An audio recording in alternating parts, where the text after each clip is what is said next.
Welcome home to philosophy, where we wonder about everything and anything is possible. Hi, I'm Dr. Robert Corey, the Laughing Philosopher. Life is complicated. The world is complicated, and you are complicated. Figuring out how to live a happy, meaningful life, guided by wisdom and reason, is not easy. Is life a game? What is love? Should I fear death? Is this a just world? Almost from the moment of birth, you've been told how to behave, how to fit in, and how to fulfill other people's expectations. You fear that you will lack importance or cease to exist in the lives of others if you think for yourself and question the rules and roles you've been told define you. Wisdom and reason will remove this illusion so you can live authentically in the world around you, find your true purpose, and become your real self. Welcome to episode number 111. Should you care what the majority think? Socrates' Guide to Not Giving a Damn. Should you care what people think? If a shorter man marries a taller woman, what will people think? If a young woman marries an old man, what will people think? If you carry an umbrella on a sunny day, what will people think? If a man wears a bow tie, what will people think? Should you care what the majority of people think? Is following the majority wise? Why bother thinking for yourself?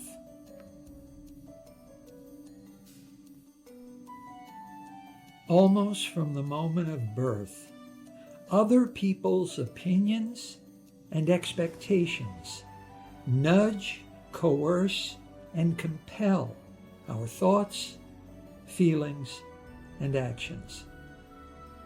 We are, after all, social beings. Our biography is social. It even takes two people to create a new one. And yet, we really shouldn't care what the majority of people think. The majority have never been a guarantee of truth, wisdom, or happiness. Who condemned Socrates to death? The majority. Who killed Jesus? The majority. Who chose Hitler? The majority.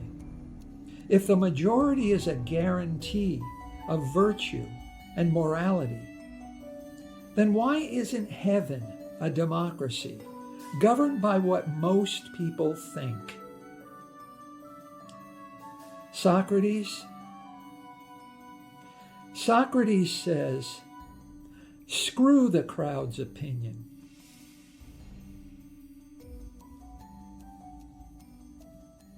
Why would Socrates ignore the crowd's opinion?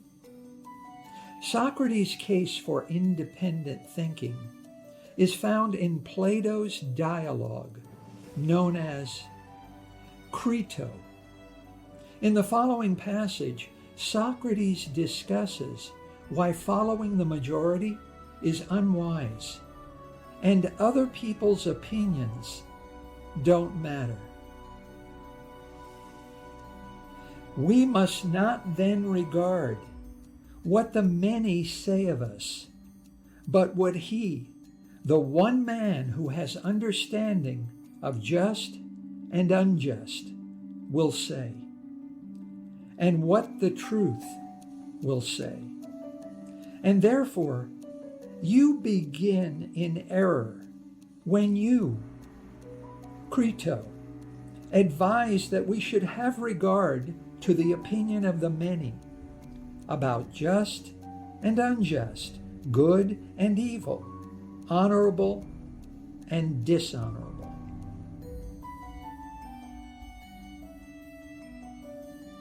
In this passage, Socrates argues that the only opinion that really matters is the one of the person who truly understands the nature of justice and morality, and not the opinion of the majority.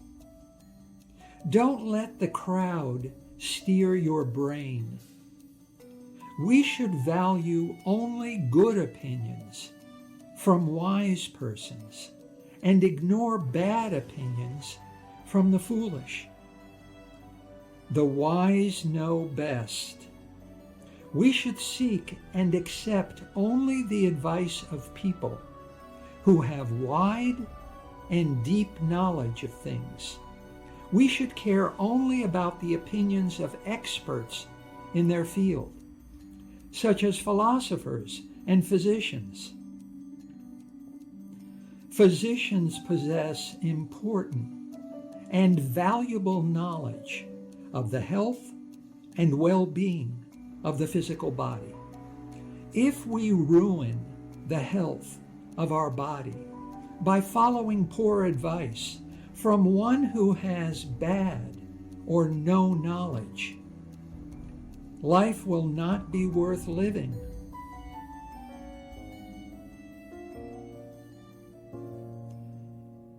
Good character is just as important as physical health. So who should we consult for advice? The wise know best. We should care only about the opinions of people who are wise in the nature of justice, morality, and virtue, such as philosophers. Ethics is the study of morality and the rightness and wrongness of things. One ethical opinion is greater than the majority's unethical opinion. One physician's wise opinion is greater than the majority's unwise opinion. One philosopher's opinion of right and wrong is greater than the crowd's opinion. The wise know best. Don't trust your physical or moral health to a flock of sheep. Forget the flock. Democracy shouldn't mean that the majority's ignorance is equal to the expert's wisdom. Are you a free thinker or a social groupie?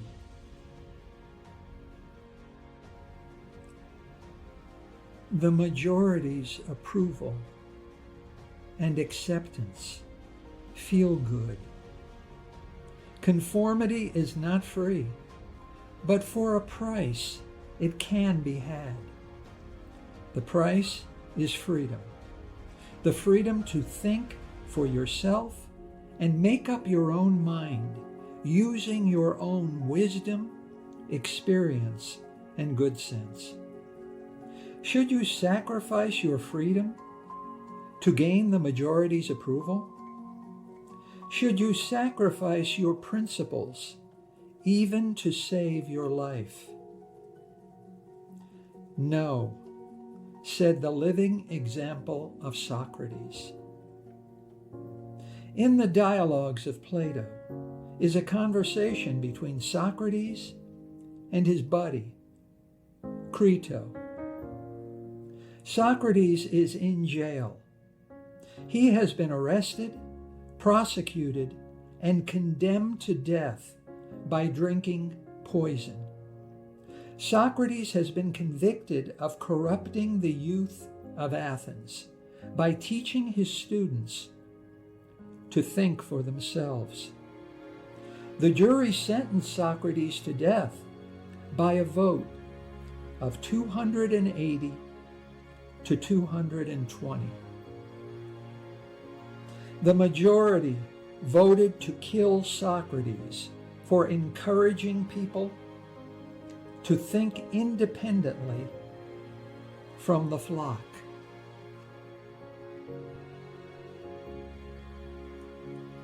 In Crito, Plato writes, Crito bribes the guards to gain entry into Socrates' prison cell.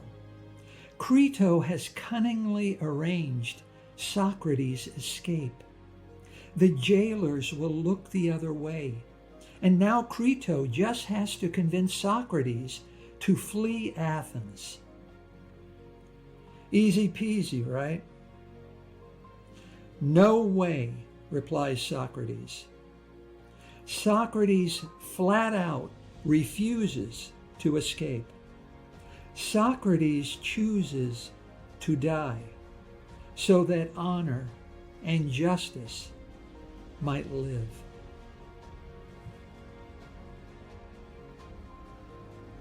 Crito is shocked. He argues with Socrates to carefully consider what people will think. What will people think of Socrates for neglecting his wife and family? What will people think of Socrates for choosing death over life?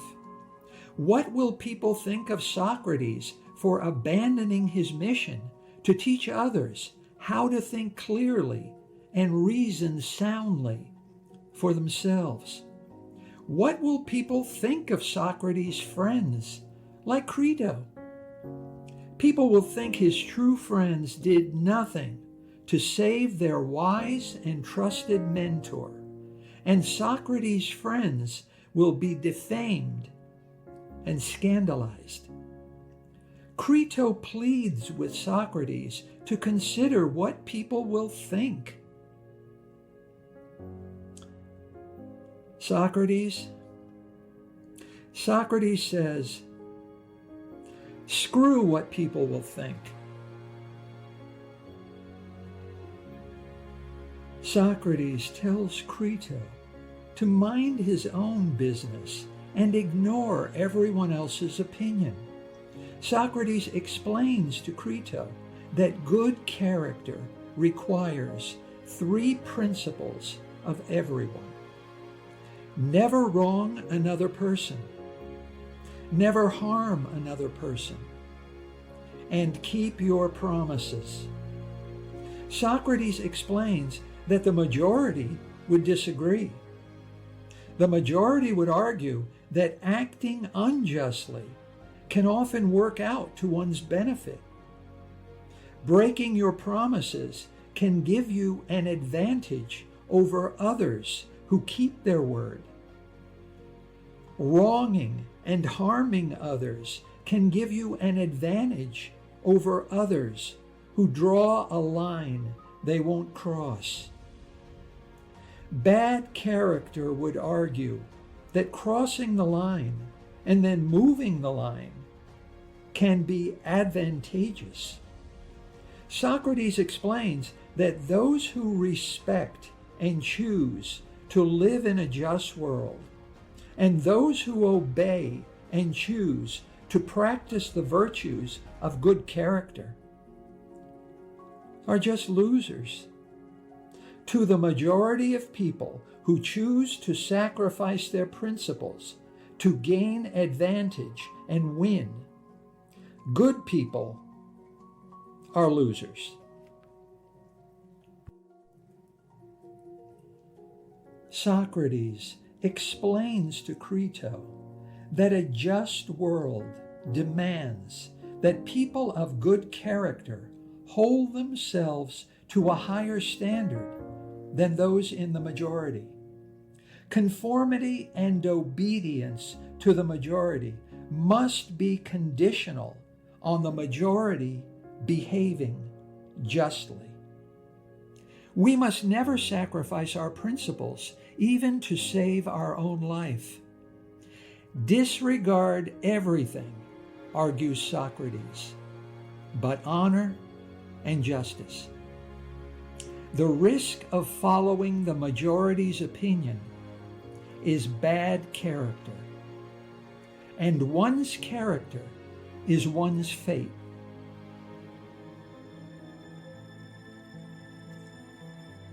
What the majority thinks doesn't matter, explains Socrates. Ignore what people think. First, most people don't know what they're thinking or doing. They don't act, they react. Their behavior is an instant reaction to the pleasantness or unpleasantness of the moment. Their behavior is dictated from moment to moment by pain and pleasure, satisfaction and dissatisfaction. Second, most people can't tell the difference between good and bad, right and wrong, moral and immoral behavior. The majority's opinion changes in unpredictable ways and for no reason. What people love today, they will hate tomorrow. It's random. The majority will love a certain person for one quality and hate a different person for the very same quality. It's irrational. Socrates explains to Crito that at the moment of birth, the individual and the majority sign a contract, a social contract. At any time, the individual is free to leave the majority. If the majority behaves unjustly and the individual decides to stay, then the individual must try to persuade the majority to change. And if the individual fails to persuade the majority and the individual still decides to stay, then the individual has no choice but to obey and conform. Socrates must drink poison, and Jesus must be crucified. Don't worry about the cost of thinking for yourself, explains Socrates. Don't worry about what people will think of you. Be open to new ideas and new knowledge. Listen first to experts, not everyone else.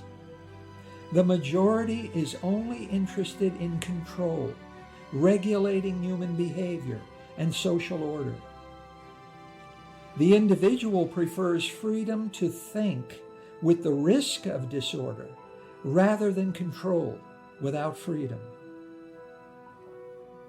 The sole aim of life is living well, not just living.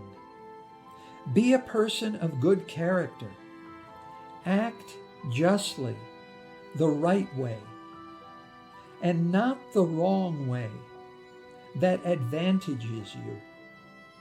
Do not change your views or sacrifice your principles, especially when you are facing the horizon of death. What is the risk of following the majority's opinion?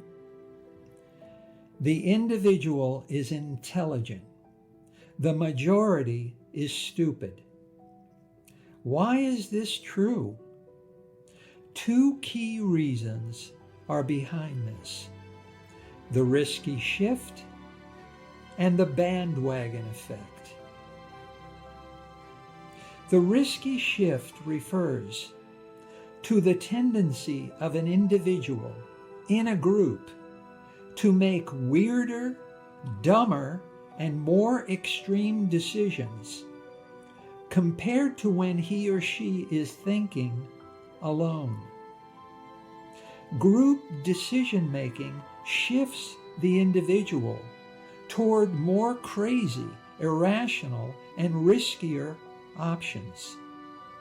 The social group's consensus decision is more weird and extreme than the individual's decision made outside the influence of the group.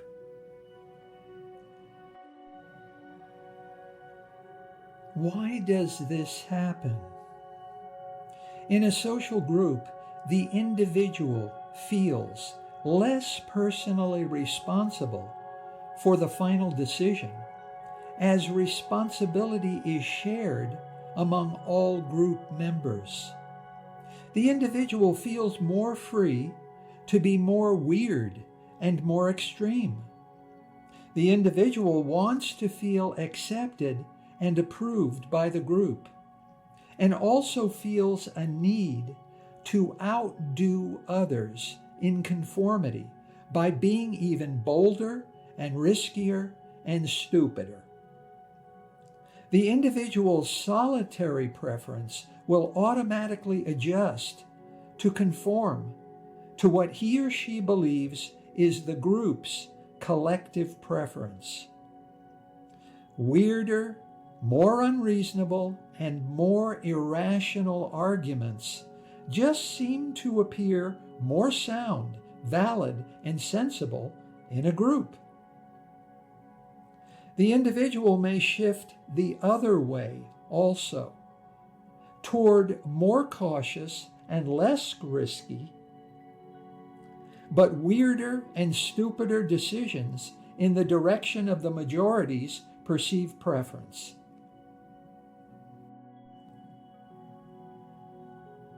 Being in a group makes an individual stupider. The individual may be intelligent, but in a group will act stupid, whether riskier or more cautious, whether taking bigger risks or playing it safer. People as a social group are stupid, think stupidly, and do stupid things. Social groups run away from the very things they should be running toward, and run toward the very things they should be running away from.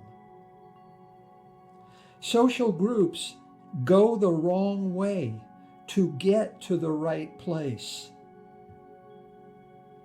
When groups go wrong, don't go with them. Belonging feels good, but so does thinking for yourself.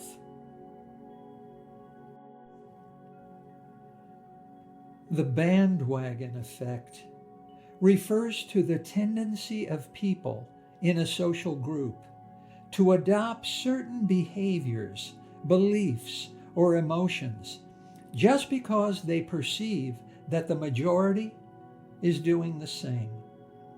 The more people adopt a particular belief or opinion, the more likely others are to jump on the bandwagon. The bandwagon effect, like the risky shift, is motivated by a desire to fit in and conform in order to gain the majority's approval and acceptance. Why does this happen? People assume that if the majority is doing something, then it must be best, correct, and the right thing to do. Voters will support a candidate who seems to have the support of more voters. People fear being left behind or missing out on something desirable. People follow along and buy things because they perceive that many other people are buying them. People like or share social media content because it's being liked or shared by many others. People belong to a group making a decision and just assume the majority must be right and follow along without bothering to think through the decision and reason it out for themselves.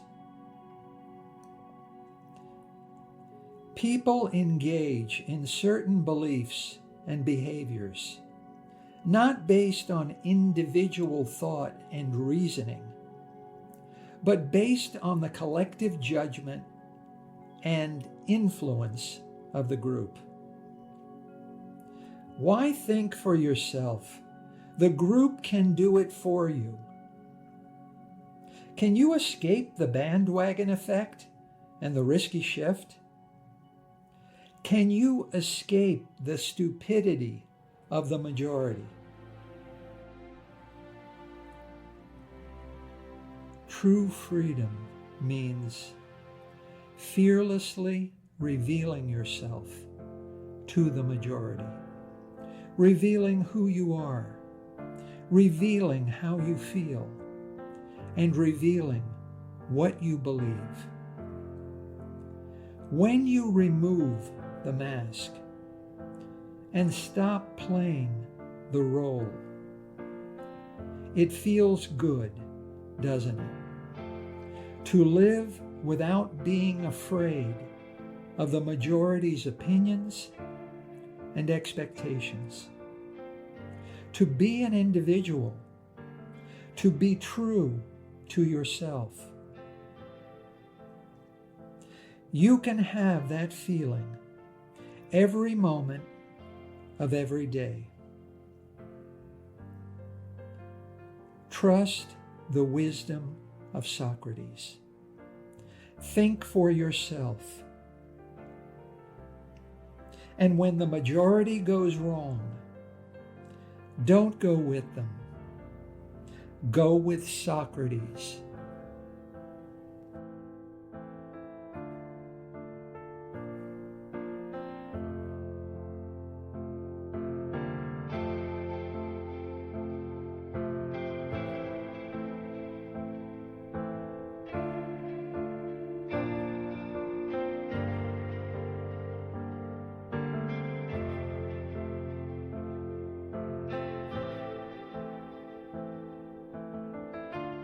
Thank you for listening.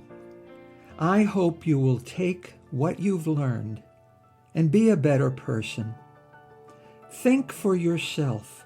Question everything. Accept nothing that does not agree with your own reason and good sense. And I promise you, despite its sham and drudgery, you will get on pretty well in this crazy world. I'm Dr. Robert Corey. Until we meet again, be good.